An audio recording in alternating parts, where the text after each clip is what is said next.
Olá, tudo bem? Meu nome é Gustavo Pereira, professor de Química. E a aula de hoje é sobre tabela periódica.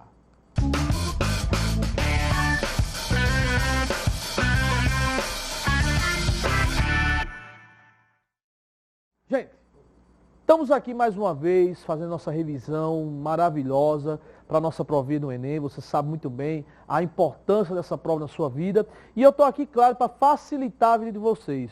Mostrar que a química não é esse bicho-papão e que é ter atenção. De fato, tem que ter o estudo, né? O estudo tem que ser uma coisa feita com seriedade. Não adianta a minha aula ser feita aqui de uma forma clara, eu tentar ser o objetivo o máximo possível. O professor aí com vocês também tentar ser objetivo com vocês. E, claro, você não treinar. Tem que treinar. Tem que treinar suas habilidades, os distratores que tem lá nas questões, né? E eu estou aqui para apresentar temas variados, tópicos variados, que vai abordar para vocês essas questões que no Enem gosta bastante de trabalhar com vocês, né? Já tivemos uma aula de princípio elementar, de estrutura atômica, estamos na química geral, né? A gente chama isso de química geral. E agora a gente vai falar de tabela periódica. Eita, professor, meu Deus do céu, eu vou ter que decorar essa tabela periódica? Será que eu vou decorar? Eu vou conseguir decorar toda essa tabelinha periódica? Será, professor? Meu filho, é o seguinte, eu me lembro na época que eu estudava, o professor fazia, a gente, né, pegava as famílias e tarará, tem umas frasezinhas bonitinhas, tarará. De fato, naquela época você tinha provas que não tinha tabela periódica. Ah, mas peraí, a prova do Enem não tem tabela, né, professor? De fato, concordo. Eu tenho que ter a noção dos principais elementos. Eu não vou decorar a tabela. Eu me lembro muito bem, professor, dizer assim, ó, meu filho, tabela periódica não é para ser decorada, ela é para ser utilizada. E eu sou desse jeito também. Eu acho que a gente tem que utilizar. A gente, nas nossas provas, é bom colocar a tabela periódica, pelo menos em alguma prova, para o aluno ter o hábito de conhecer, de saber o que ela lhe traz de informação, para aí, com o contato direto com a tabela, você acaba gravando algumas características. E é isso que o Enem quer. Ele não quer que você decore, ele quer que você pegue, ó, quem são os elementos que estão conhecidos, professor, da sua vida? Tá, o hidrogênio, o oxigênio, o flúor, o cloro, o sódio, o magnésio. Assim, eu vou falar vários elementos aqui, mas eu estou citando aqueles que a ciência sempre está falando desses elementos. Então, é importante eu ter noção do que esse elemento pode trazer para mim de informação. É isso que eu gosto que os alunos, quando vão estudar tabela para o Enem, entendam. Porque às vezes não tem questão de tabela periódica assim não, direto não. Mas na maneira indireta você encontra alguma coisa, viu? Saber uma característica porque o elemento está na 1A, na 2A, na 3A, porque é um gás nobre. Isso é, sem querer, o uso da tabela periódica. Então é isso que hoje a gente vai tentar trazer para vocês isso, certo? Eu botei ali no quadro um pequeno histórico, tá certo? Mas a gente vai ilustrar muito hoje na telinha essa questão de tabela periódica. É muito ilustrativo, de fato. É mostrar, apresentar a tabela e ficar discutindo com vocês o que é tão importante sobre essa tabela. Tá certo assim? Então vamos lá para o quadro, onde eu mostro alguns detalhes. Então eu vou caminhar para o quadro com vocês para você ver essa parte da tabela periódica. Eu tenho um pequeno histórico aqui que eu gosto de falar desses dois camaradas, Mendeleev e Moseley. Russo, Dmitri Mendeleev, ele foi o cara que, olha só que extraordinário, com um sonho que esse cara teve, com os elementos que tinham naquela época, ele sonhou como é que ficava esses elementos organizados. É tanto que tem até um livro, né, de química, esses livros os professores conhecem muito bem, que é O Sonho de Mendeleev. É um livro clássico que nós temos, claro que é contando a história da vida dele, fatos, a importância da química e tal, mas é justamente pelo sonho de Mendeleev que ele, né, criou-se uma tabela periódica que foi muito importante para a época, porque foi, vamos dizer assim, o rascunho do que é a tabela. Sem ele não teríamos essa tabela tão evoluída de hoje. E nesse sonho ele foi organizando e aperfeiçoando. É claro que com o passar do tempo, vários cientistas foram melhorando. E um cara que melhorou muito essa tabela foi seu aluno, chamado de Moseley. Dmitri organizava a tabela periódica pela massa. E Moseley organizava a tabela periódica através do número atômico. Dmitri, que também ficou muito conhecido na área de bebidas alcoólicas, né? Porque ele foi o criador da vodka, né? A vodka foi uma criação do nosso amigo Dmitri Mendeleev, né? Então veja que ele foi um cara importante também em outras áreas, né? Áreas que muita gente aprecia. Então a vodka russa, né? Por que você fala que a vodka russa é tão importante, veio justamente da origem de Mendeleev. Mas o que é importante saber na tabela? O que é tão importante? O que é que aquela tabela traz de informações para nós? Eu vou destacar 2 pontos com vocês. Vejam, a tabela ela é formada por períodos e a tabela é formada por grupos ou famílias. Eu vou destacar aqui, olha meu filho, olha só, que os períodos são as linhas horizontais que eu tenho na tabela periódica, os períodos. Indicam a quantidade de camadas que um elemento químico tem. E os grupos ou as famílias são as linhas verticais que a tabela possui. Aquelas colunas que nós temos na tabela, são essas linhas verticais, diz características daquela família toda que está ali. Enquanto o período diz a quantidade de camadas que cada elemento químico possui, aquela coluninha que aquele elemento químico está ali tem um objetivo, tem um significado. É porque aqueles elementos têm características parecidas, semelhantes, todos aqueles. Tá certo assim? Então vamos para a telinha mostrar essas ilustrações do que eu estou falando, do que é período, do que é família, como é o formato da nossa tabela periódica, ok? Então vamos para a telinha dar uma olhadinha nisso, né? Com mais clareza. Então veja, você vai ver aí que eu vou colocar para vocês uma divisão, né? Essa é uma divisão que muitos livros gostam de trazer para vocês. Você tem que essa parte amarela destacada de metais, essa parte verde são semimetais. Já tem muitas tabelas que não trazem mais isso. Ah, professor, mas o meu professor disse que é já mudado. De fato, concordo, já é mudado, mas nem todo livro e até vestibulares mantém ainda com os semimetais. Mas já pode ser tirado também. Isso não quer dizer que está errado, ok? Usar metais aí destacados de azul. E essa última coluna é a família mais conhecida, mais nobre, mais estável que nós temos, que é a família dos gases nobres. Então isso é uma tabela que eu trago para vocês. E claro, o hidrogênio classificado à parte aqui. Belezinha? Passamos.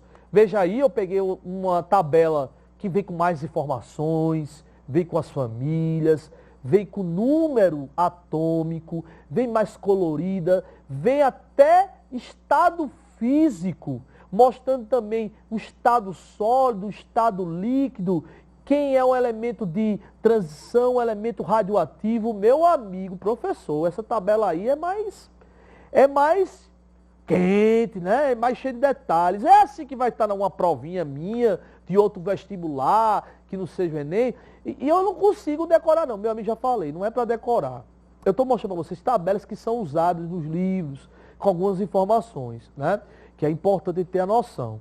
Agora eu quero mostrar para você uma tabela que era usada muito. E essa tabela que eu gosto de botar nas provas dos meus alunos, porque é uma tabela que a gente tem que induzir, fazer que o aluno memorize o nome dos elementos, isso aí é fato. O aluno tem que ver um elemento e tentar saber que é esse elemento. E é uma tabela que traz 2 informações que eu acho essenciais em qualquer tabela. Número atômico e a massa atômica. O número atômico é o valor numérico que fica em cima, quantidade de prótons. E a massa atômica é a massa do átomo através de uma média ponderada que é feita daqueles elementos. Número atômico em cima, massa atômica embaixo. Número atômico, quantidade de prótons, massa atômica, média ponderada. Então vamos para a telinha ver essa tabela que eu estou falando tanto, que eu gosto de colocar para os alunos. Essa daqui, professor, pelo amor de Deus? Não, essa daqui, ó. Veja, ela não é muito bonita não, mas você vê que ela é muito clara no que ela quer. Colocando as famílias, né? O número de colunas, que são 18 colunas. Você está vendo que tem uma que é A, tem outra que é B, tem um significado para nós, né? Lembre-se que, como eu falei, ó, aqui na setinha, acompanha aqui, ó, minha setinha aqui, ó, cada linha dessas são os períodos, como eu tinha falado para vocês. Está aqui ó, o sódio, o magnésio, aqui o oxigênio, o carbono, que é um grande elemento que tem muito na natureza, no nosso corpo, né? E cada coluna dessa é o que eu chamo de família. E quando eu digo que é uma família, é porque uma família tem características, né, que definem bem essa família. Como a família 8A, que são dos gases nobres, eu disse que são elementos estáveis, quer dizer, todos são estáveis, porque está na mesma família. Então a família é uma coisa muito importante, que é a coluna. A coluna é a família. O período que é a linha horizontal vai dizer a quantidade de camadas. Professor, por que umas famílias são A e outras são B? Vem para cá, garotinho. Vem para cá e vai lá para o quadro, que eu botei uma coisa interessante. Vamos para o quadro? Olha só. Quando eu falo de família A e família B, é importante destacar que as famílias têm uma que é de maior representatividade. São os elementos representativos. Mas tem uns elementos da tabela que ela muda muito de característica, que na área acadêmica é que nós estudamos com mais detalhes, né? Na universidade, na área acadêmica, que são os elementos de transição, que são os da família B. Nós ficamos muito presos a mais a característica das famílias A, que é a família dos elementos representativos. Detalhe, esses elementos representativos têm configuração eletrônica no subnível S e no subnível P. Já os elementos de transição têm configuração eletrônica no subnível D e no subnível F. Eu acho que muitos sabem o que eu estou falando. Distribuição eletrônica é algo que a tabela periódica precisa de fato. Identificar um elemento químico na tabela, a distribuição eletrônica vai facilitar muito. Então, na subnível SP são os elementos representativos, família A, e no subnível D ou F são os elementos de transição que se encontram no subnível D ou no subnível F. Tranquilo? Beleza? Tranquilidade? Vamos lá para a telinha ver mais características sobre essa tabela periódica. Então veja, eu passo aqui na telinha para vocês, após essa minha tabela que eu falei que é uma representação importantíssima. Olha só, eu vim falar de propriedades. Meu amigo, essas propriedades é de fato trabalhoso, é uma coisa que é importante saber. O Enem já fez alguns comentários, que é você, infelizmente, tem que ter uma noção muito boa de tabela para entender. Então vamos lá. Propriedades periódicas são aquelas que podem decrescer, mas pode crescer à medida que aumenta o número atômico. À medida que você aumenta a quantidade de prótons, tem propriedades da tabela que crescem, mas tem propriedades que também decrescem. Então é muito bom você analisar que propriedade e que situação você está estudando essa propriedade para saber se vai crescer ou decrescer. Raio, energia de ionização, eletroafinidade e eletronegatividade. Vamos passar? Raio. Raio é o tamanho. Quanto maior o número de prótons de um átomo, maior o tamanho dele. Então veja que eu explico que o raio na tabela cresce de cima para baixo. Se empatar, da direita para a esquerda. Se o raio tem grandes camadas, ele vai ter um grande raio. Mas se empatar, a explicação tem a ver com a atração do núcleo e eletrosfera, ele cresce da direita para a esquerda. Este é o raio atômico. Nós temos energia de ionização. Professor, o que é energia de ionização? É uma energia que você precisa para retirar um elétron. Se o átomo está muito próximo do núcleo, ele é muito atraído, porque o núcleo é positivo, os elétrons são negativos. Então, tirar esse elétron precisa de muita energia. Então, um átomo pequeno é muito forte. Então, vou ter que gastar uma maior energia. Por isso que volta a telinha e veja que a energia de ionização, ela tem uma característica inversa ao raio. Vamos lá, dar uma olhadinha?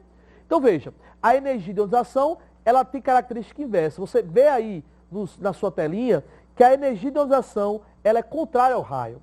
Ela cresce de baixo para cima e da esquerda para a direita. Quanto menor o raio, mais difícil de tirar elétrons. Então, maior a sua energia de ionização. Perfeito? Eletronegatividade. O que é que significa, Gustavo? É a tendência de um átomo tirar elétrons. Mas para que tirar elétrons? Para ficar estável. E por que a família 8A não participa? Porque é estável. Então a eletronegatividade é uma tendência que eu tenho que tirar elétrons. Mas eu só posso tirar elétrons se o átomo quer ficar estável. E aí eu entendo que a família 8A não participa porque é a família que já tem uma estabilidade natural. Então veja que é igual a energia sem a família 8A, porque ela já é estável e eu não preciso atrair elétrons para mim. Eletroafinidade ou afinidade eletrônica tem a ver com a energia que o elétron, ela quando captura um elétron, ele ganha um elétron, ele libera uma energia. Essa energia que é liberada quando o elétron ganha o elétron é chamada de afinidade eletrônica. Veja que também é parecido com a representação da energia de ionização. Isso aqui são definições diferentes, tá certo, gente? São definições diferentes. Energia de ionização é energia para retirar o elétron. Eletronegatividade é a tendência que o átomo tem de atrair elétrons. E afinidade eletrônica quer dizer, quando o elétron ganha um elétron, né? Quando o elétron ganha um elétron, quando o átomo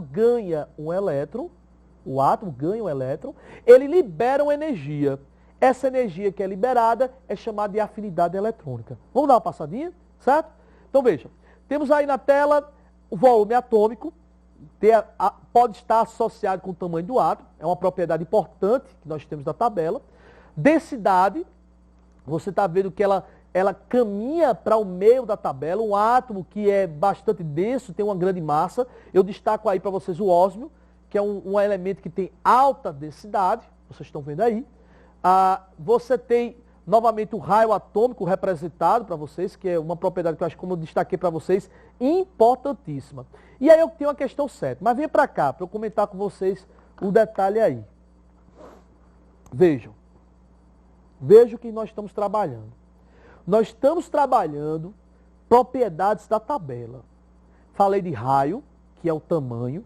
Quanto mais lá embaixo tiver, maior o tamanho desse átomo. A energia de ionização, que é uma energia que eu preciso para tirar o quê? Elétrons. Chega eu bater aqui. Tá. Eu tenho aqui a eletronegatividade, que é a tendência de atrair elétrons para o átomo. Lembrando que a família 8A não participa disso. Eletroafinidade, que é a energia que o átomo libera quando ele ganha um elétron. Tá certo assim? Então, vou voltar para a telinha para fazer uma questão com vocês, certo? Olha só, vamos lá para a nossa tela. Quando eu botei no quadro aí, quando eu botei na nossa telinha, você vai ver que vou até voltar aqui, eu estou falando do raio, porque essa questão vai usar o raio, tá certo? Então, eu vou ficar voltando assim para explicar por quê. Construção de ciclovias nas grandes cidades representa uma possibilidade saudável do combate ao trânsito. O excessivo uso de veículos e poupa o queima de combustível e, consequentemente, diminui a poluição do ar. As ciclovias proporcionaram mudança de hábito com o surgimento de novos ciclistas, alguns abandonando seus veículos, preservando desta forma o meio ambiente do nocivo monóxido de carbono, um gás altamente poluente, como a gente já sabe, né, gente? Principal poluente dos combustíveis fósseis. Sabendo que os números atômicos do carbono e do oxigênio são, respectivamente, 6 e 8, podemos concluir. O monóxido de carbono é formado por elementos do grupo 13 e 16. Olha a minha tabela que eu coloquei. O carbono aqui. E olha só o oxigênio. Eles estão no grupo 13, né? Como ele fala. Não, o carbono está no grupo 14, que é a família 4A, e eu tenho que saber. E o oxigênio está no grupo 16, que é a família 6A. Eu tenho que ter essa noção. O oxigênio se encontra na família 6 e o carbono na família 4. É por isso que o carbono faz 4 ligações e é por isso que o oxigênio faz 2 ligações. Voltamos para a questão? Então está errado, letra A. Os átomos de carbono têm maior energia de ionização que o átomo de oxigênio. Volta para a tabela. Gente, a energia, ela cresce de cima para baixo, né? Perdão, de baixo para cima. Mas da esquerda para a direita. Então, quem está mais do lado direito é que tem a maior energia. Ou seja, quem apresenta a maior energia é o oxigênio em relação ao carbono, porque ele se encontra aqui, mais do lado direito. Então, veja que a letra B não está correta, ok? Então, ele está dizendo que é o carbono que tem. Não, e é o oxigênio. Após ambos perderem 2 elétrons, se tornam iseletrônicos, primeiro, nem perder elétrons eles podem. O oxigênio é o cara que tem a capacidade de ganhar e não de perder, ok? Veja, letra D. O átomo de carbono é mais eletronegativo que o oxigênio. Eu parto do mesmo princípio do que eu respondi ali, a letra B, né? É a mesma análise que você faz. E a letra E diz, o raio atômico do oxigênio é menor do que o carbono. Olha, verdade, olha o raio, ele cresce de baixo para cima e da esquerda para a direita. Então, se você olhar na tabela, de fato, o raio maior é do carbono, porque está mais aqui do lado esquerdo, e o oxigênio vai ter um menor raio. Então, por isso que a letra que nós marcamos aí é a letra E. O raio atômico do oxigênio é menor do que do carbono. Beleza, gente? Há uma tabela periódica muito dinâmica, né? Você tem que pegar seu professor e consultar muito para poder ter essa dinâmica com a tabela, ok? Belezinha? Na próxima aula a gente vai ver mais conteúdos, ok? Até mais.